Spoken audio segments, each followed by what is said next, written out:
মহান বিজয় দিবস উপলক্ষে বাংলাদেশ জাতীয়তাবাদী দল গোপালপুর ইউনিয়ন শাখা ও তার অঙ্গ সংগঠন প্রাতে শ্যামপুর উচ্চ বিদ্যালয়ের শহীদ মিনারে পুষ্পমাল্য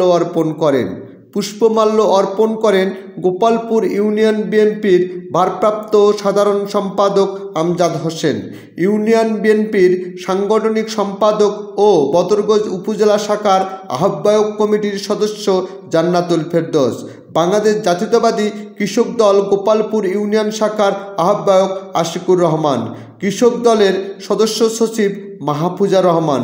জেলা স্বেচ্ছাসেবক দলের সদস্য জোবায়ের সাদ্দাম, গোপালপুর ইউনিয়ন বিএনপির সাবেক সাধারণ সম্পাদক ইউনুস আলী, বিএনপি নেতা আব্দুল জলিল সহ বিএনপির অঙ্গ সংগঠনের নেতৃবৃন্দ। ANM Shamsuzzaman, news desk, ZS television.